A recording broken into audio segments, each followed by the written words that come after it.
I don't know. I just feel nervous. I don't. I guess we could try again, but I mean, the first one was. It was. Sorry, I just had to do that. I've practiced my. Every time a thumb's entered my butt, which is say I practice it a lot. I haven't had a thumb enter my butt. If you want to have a thumb enter my butt, text me. All right, so sorry. I don't like this movie. I don't like it. I'm trying to have fun with this review. Jafar Jackson. Oh, this movie is Michael Jackson. Very important artist. I loved him growing up. Like I loved him so much. I used to watch the Michael Jackson number ones DVD. Like it was a DVD of all his number one music videos. Dog, there were so many of them. Just classic catalog. Exceptional artist. Even the B-sides are wonderful. His worst songs are better than some of your favorite artists' best. But this movie, no bueno. No bueno. Let's talk about it. Let's talk about it. Okay. Jafar Jackson, his nephew, stars as Michael Jackson, the second greatest artist from Gary, Indiana, second to Freddie Gibbs. Gangsta Gibbs, baby. The movie is the speed run of the first 30 years of Michael's life, specifically focusing on some of his career highlights. You know Michael Jackson, you know the hit songs, you know the big moments. Up until about like Bad, that's all you get. You get Jackson 5, not even like his birth or anything like that. Jackson 5 to Bad is what you're getting here. If Michael, the movie, proves anything, it's that the energy and star power of Michael Jackson himself cannot be duplicated under any context, but especially not in a by the numbers biopic. While Jafar gave a good to great performance of his late uncle, some of his performance in much of the movie felt sterile. Jafar's speaking and singing voices are impressive, but his resemblance to Michael is very dependent on the camera angle. I can't stress that enough. There's times where it looks uncomfortable for me to look at him. I'm just like, your face is like very sharp. I'm not like shaming his face. Like, look at me, super rounded, big cheeks. I would change my face a little bit if I could, but I guess I will. I guess I'll change my nose just a little bit, and then a little bit more, and then a little bit more. Ooh. I'm sorry. Yeah, but like, okay, I'm not making fun of his face. It's just that Michael has faces that we recognize, and the main face that we attribute to Michael is very prominent in like his pictures and his album covers even. So like, yeah, it's kind of distracting that Jafar's face is distinctly different in ways that are hard to ignore. But at the best angle of it, he looks just like Michael Jackson. Like really, honestly, it's jarring. At sometimes like I said, but like other times it's just like fantastic. It is captivating. Like wow, that is Michael Jackson right there. So there's a range of things happening here on that front. But like I said, at the best, King of Pop. At the worst, SNL skit. Despite having access to the deepest catalog of any artist ever, Michael rarely makes the music sequences feel epic, pun intended, because that was a label that he was on way back when. Instead, things feel a little bit too made for TV, and the excitement of the bigger set pieces feels manufactured instead of organic. So much so, I'm certain they use AI for like the bigger stadium performance, especially the one at the end. It just feels like those aren't even supposed to remotely be real people. Not even CGI. It just feels like that is AI that I have access to, that I wouldn't use for a creative project. Like it just doesn't feel good. It doesn't feel. This movie doesn't feel soulful. And Michael Jackson's music often felt very soulful. Like yes, there's like good ballads he has. There's funky music, but at the core of it, his voice felt emotive. And again, Jafar does that through some of this movie, but most of it, the movie itself, just feels kind of like this is just like a Mike did this, Mike did that. We'll skip over some parts. We'll acknowledge some of his insecurities here and there. The only takeaway you may get from this, if you're like a fan of his, if you know anything about him remotely, like the only new thing for me was that, and maybe it's a movie thing, but he used to write affirmations. So like I'm not big on affirmations. I have my own like self consciousness and insecurities, of course, like anybody else. But I've never been one to write affirmations down. And I think it is very humanizing to watch him like write down simple sayings to remind himself that he is someone, he will achieve certain things, and saying it is believing it. So that was cool. The highlight of this movie for me though is why am I forgetting his name? Coleman Domingo, great actor in almost everything he's in. Maybe everything he's in. He's not always in great movies, but he's mostly in great movies. But he's always great in them, from what I've seen.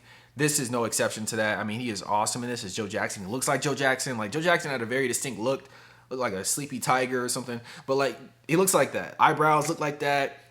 Skin looks like that. Like makeup on his face. Everything is like perfect for Joe Jackson. So I cannot give Coleman Domingo enough credit for that. And he's very much the villain of this movie, much as Joe Jackson was the villain of Michael's life. But I will say, as someone who thinks that people are complex, I'm a very black and white communicator in terms of like what I project to people when I argue or whatever. But like people have nuances that I think should be explored in a movie like this. And we know nothing good about Joe Jackson, and that's okay. You know, maybe there wasn't a lot of good to say about him, but it just feels like, man, every time Michael has the sunrise, here comes the cloud of Joe Jackson. And maybe that was true for his life, because as far as I understand, knowing Michael Jackson's like lore somewhat deeply, that did seem to be the case. But that's, you know, I don't know, it's very reductive, it feels like. So that could have been better. I did not really feel like Nia Long needed to be in this. Like, yes, Katherine Jackson, Michael's mother, I think her name's Katherine, should be in this, obviously. But Nia Long is such a star. To give her such a subdued role felt like a sin. It's like, wow, that's Nia Long. And she doesn't get to be cool in this or anything in this. She's just like reluctant mother that supports her son behind the father's back. Like, oh, okay. The Jackson 5 themselves, like the other members, Randy, Tito, all them, like they're not really distinguished in this. Like I don't know them enough to know who is who. And the movie takes zero time to tell you who is who, except for a couple scenes where it's like, come on, man, get over here, Tito, blah, blah, blah, Randy, Marlon. I think Marlon's one of them. But like, yeah, it's just like, oh, you're saying their names in the context, but I don't know who they are when they're on stage. Because like time has changed and I can't keep track of who is who. But it's Michael's movie, so that's not too important. There are a couple like real like nerdy things I like in this. I don't know if the movie is called House of Wax, but Vincent Price, way back when Vincent Price did the voice in Thriller, and he plays this character in this movie called House of Wax, and I think it's called House of Wax. Let me get this right. I'm so sorry. Yeah, 1953 film called House of Wax.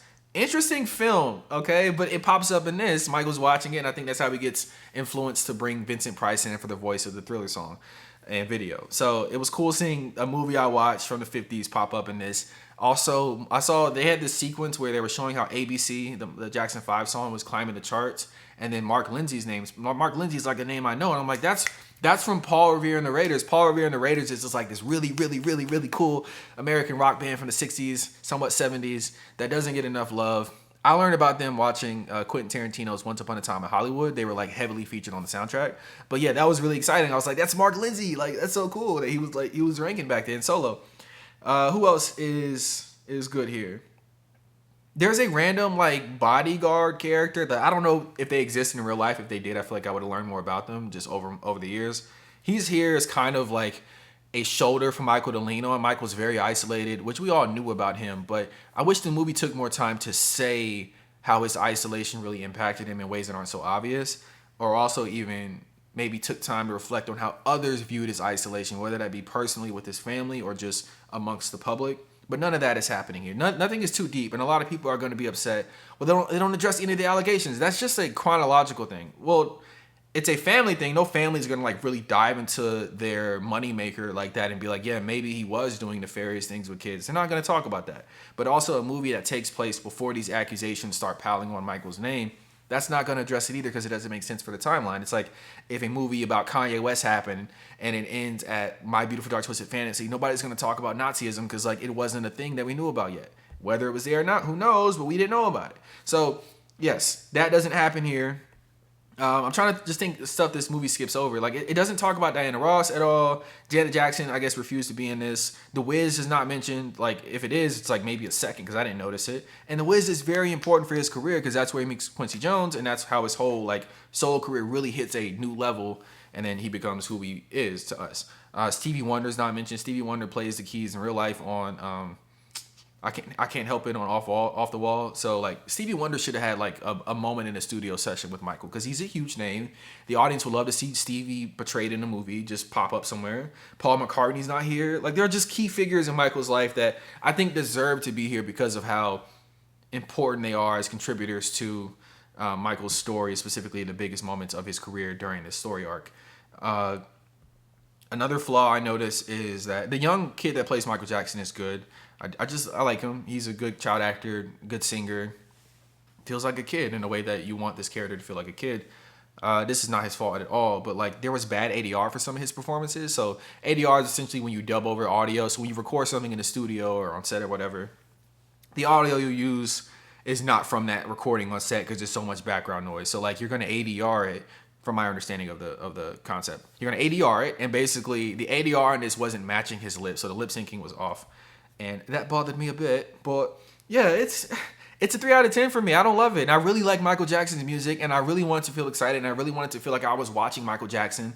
But if you want to get that experience that people my age weren't able to get and can't get, given that he's deceased, I'd say go watch MJ the Musical on Broadway or wherever you're at, and whenever it's in town, and just watch that, feel immersed, get the goosebumps, and feel like you watch something special and as close as you can get to Michael Jackson. But a lot of this movie kind of feels like those Michael Jackson impersonators feel. You get too close to it and you start seeing the cracks in the makeup, and you're like, this is not even endearing. This is a little bit creepy. You know, you've been close to one of those folks in DR, you know, the MJ impersonator. It looks cool when he's way back there. Get up on him and you're like, dude, you shouldn't exist. And that's how I feel about this movie. This was not a good way to honor whatever you want to honor about Michael Jackson. Opinions about him to the side. Again, one of the best artists of all time, the biggest artist of all time. And that person, if you're going to talk about them and their career, deserves a better biopic than this. I'm out of here. 3 out of 10. Peace.